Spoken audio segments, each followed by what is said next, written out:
Hello,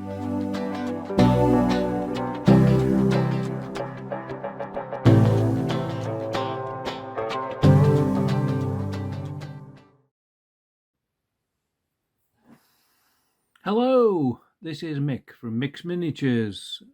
Two of my favourite subjects are modelling, making buildings for model railways or dioramas, and saving money. Tight, you see. I'm calling this short video Building on a Budget. Corny, eh?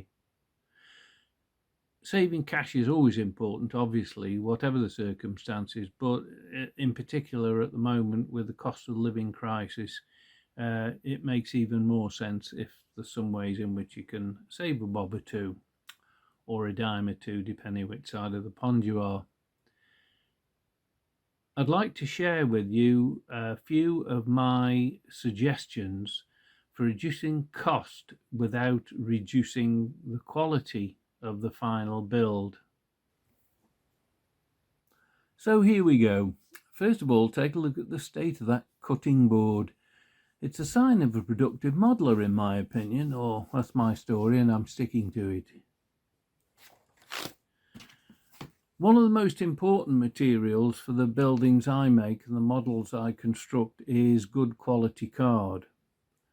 For main walls and strengtheners, 2mm mounting board gives a good rigidity, and in 4mm to the foot or OO gauge, probably the same for HO, you get a realistic 6-inch depth in window and door recesses.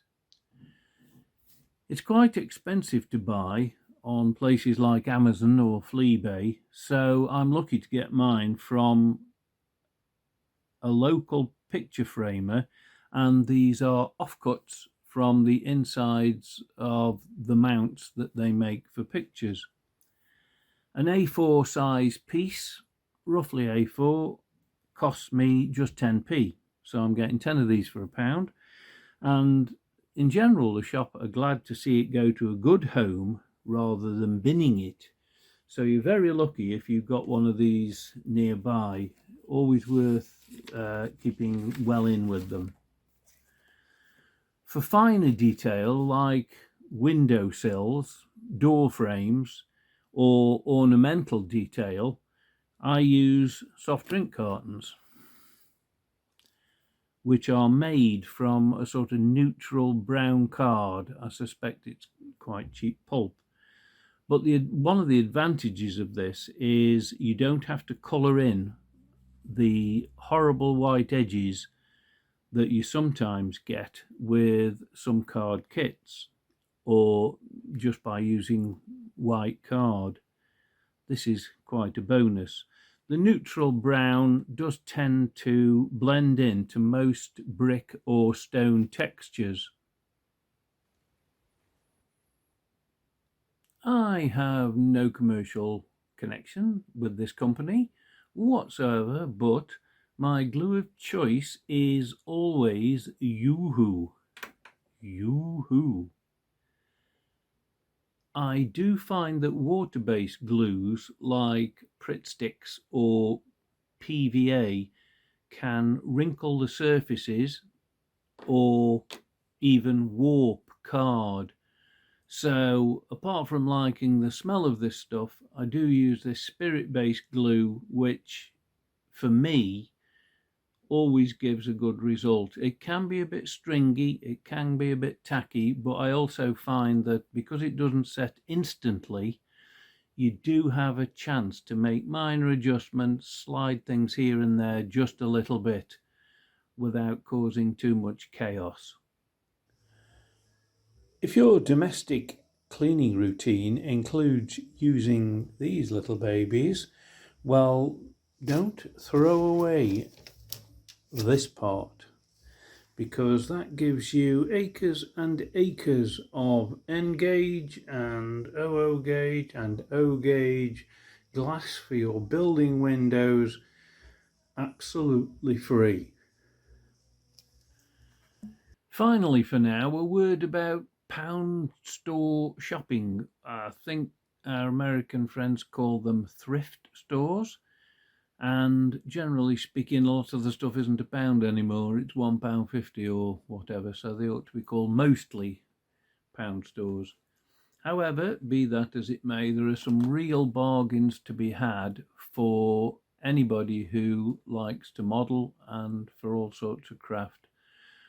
One of the most useful things I've found has been this miniature box cutter.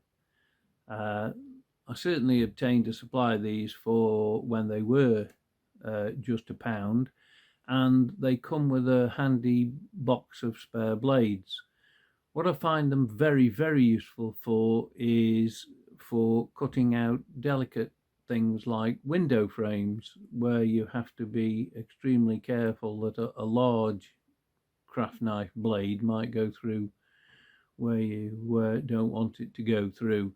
In conjunction with a pair of illuminated magnifying glasses, I find that I can work quite easily, even at my advanced age and with my arthritic fingers, because you get a good grip on what you're trying to cut.